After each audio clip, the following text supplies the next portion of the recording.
لو انت طالب وعايز تشترك في جيميناي بلس او جيميناي برو ببلاش، كمل معايا الفيديو لحد الاخر واقول لك الطريقه.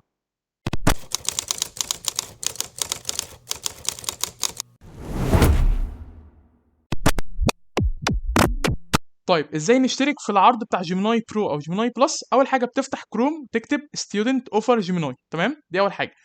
بعد كده بتدخل هنا، بتلاقي ظهرت معاك خطه اشتراك الطلاب متاحه بدون اي تكلفه. طيب اول حاجه بتدوس خطه اشتراك الطلاب، هيظهر معاك حاجتين. هيظهر معاك جيميناي بلس، تمام، ده من غير اي فلوس، وهيظهر معاك جيميناي اي اي برو، ده بفلوس، بس احنا هنخليه بعد كده في خطوات هنحول الحساب بتاعنا لامريكي، وهيبقى معانا برده من غير فلوس. طب اول حاجه نشرح البلس عادي جدا. طيب بعد كده بتعمل ايه؟ بعد كده بتدوس جيت ستودنت اوفر، دوس عليها، كونتينيو، حمل معاك دلوقتي. بعد كده تدخل البيانات بتاعتك عادي جدا، خلي دي عربي، تمام. الدوله مصر عادي جدا، تمام.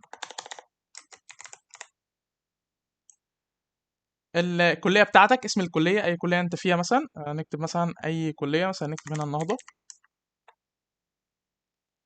طيب تكتب اسمك عادي، ايا كان اسمك، يعني تكتب اسمك، تكتب الايميل بتاعك، تمام، تاريخ الميلاد، دخل بياناتك عادي جدا، تمام. بعد كده بتدوس تاكيد وضع الطالب. بعد كده بيظهر معاك الصفحه دي. احنا انت دلوقتي لازم تسجل باكونت الجامعه علشان تاخد العرض وتستفيد بالخصم اللي هو من غير اي فلوس، تمام. هتدوس تسجيل. بعد كده هيحولك للصفحه ديت. دلوقتي هتضيف اكونت الجامعه، تمام، علشان تستفيد بالخصم. طيب هتضيف اكونت الجامعه عادي جدا اللي هو بتاع مايكروسوفت. بعد ما تضيف اكونت الجامعه هيظهر معاك الخصم عادي جدا. كده احنا ضفنا الاكونت بتاع الجامعه بتاع مايكروسوفت، تمام، وفتحناه. قال لي ايه؟ ان احنا خلاص كده عمليه تمت بنجاح، يعني التحقق تم بنجاح. بعد كده ندوس متابعه. بعد كده يظهر معاك ان هو بصفر من غير اي حاجه، اللي هو البلس، احنا دلوقتي بنشوف البلس يعني. بعد كده تدوس جيت اوفر، تمام. طبعا انت عندك طريقتين للدفع. اول حاجه يكون معاك فيزا، تمام، يعني مش لازم يكون فيها فلوس، لا، هي بس تكون فيزا تنفع للدفع الاونلاين يعني، تمام. وندوس عليها وهتشتغل معانا عادي جدا وهيتفعل. بعد كده نبقى نحذفها من الدفع بتاع الجوجل يعني. طيب في طريقه تانية، اللي احنا بندوس باي اون يور فون، بندوس عليها. اول لما ندوس عليها بيجي لنا رساله على الموبايل على الاكونت، تمام. بندوس اوكي وبندفع، بنكتب الباسورد بتاع الموبايل وبندفع بيه التليفون يعني، ودي الاسهل طبعا، تمام. اول ما ندوس عليها وطريقه الدفع. وكده مبروك علينا جيميناي اي اي بلس ببلاش، تمام، باكونت الجامعه. طيب احنا عايزين بقى ناخد البرو. طيب البرو هي في مشكله بسيطه، اللي احنا الاكونت هنعمل اكونت جديد، تمام، او الاكونت اللي معانا مش تفرق، هنحوله ل امريكي، فهننشئ ملف دفع امريكي. طيب تعالى نشوف احنا هنعملها كده ازاي، تمام، وهنمشي على نفس الخطوات بالظبط.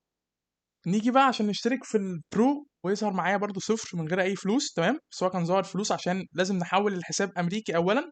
بعد كده يظهر معانا ان هو من غير فلوس. نيجي عامه هنا في جوجل نكتب بيمنت جوجل، تفتح معانا، نفتح تسجيل في جوجل اكونت. هتفتح معانا الصفحه دي. احنا لو اول مره مفيش اي طريقه دفع على الاكونت، فتظهر معانا الصفحه دي. طيب لو كان في اي طريقه دفع قبل كده هنحذفها، عشان لازم تكون اول طريقه دفع واللي هنحطها تكون بعنوان، العنوان بتاعها يكون امريكا، تمام، عشان ناخد العرض. طيب اول حاجه هندوس اد بيمنت ميثود. هندخل اي فيزا عندنا بس تكون بتشتغل للدفع الاونلاين والكلام ده كله. وهنا اهم خطوه اللي احنا نختار هنا امريكا، تمام، اللي هي يونايتد ستيت. بس بندخل البطاقه. بعد كده بتظهر معانا الصفحه اللي انا هوريها لك دلوقتي. بعد ما ندخل دي عامه، تمام، بتظهر معانا الصفحه دي. طيب بعد كده بنعمل ايه؟ بعد كده بندوس على الاعدادات، تمام، سيتنج.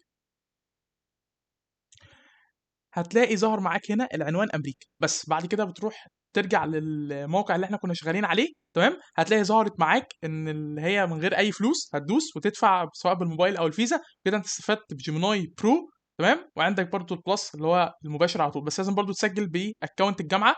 بس انت هتاخد حاجه منهم، حاجه واحده بس، تمام. بس كده دي الطريقه. ترجع للصفحه اللي هي كنا بندفع منها، اللي هي بتاع عروض الطلاب. هتلاقي ان العرض البرو بدل 179 بقى بصفر معاك، وتدخل معاك وتسجل ببلاش. بس لازم برضو تسجل باكونت الجامعه، تمام. بس كده. وانا برضو هسيب لك لينك فيديو في الديسكريبشن تحت بيوضح ازاي بالتفصيل اكتر ازاي تحول الحساب لامريكي وتستفاد بالعرض بتاع جيميناي اي اي برو باكونت الجامعه، تمام. برضو عشان لو الدنيا ما وضحتش معاك، الفيديو هيوضح لك ازاي تغير الحساب وهتظهر معاك على طول. اتمنى يكون الشرح عجبكم وفهمتوا الدنيا.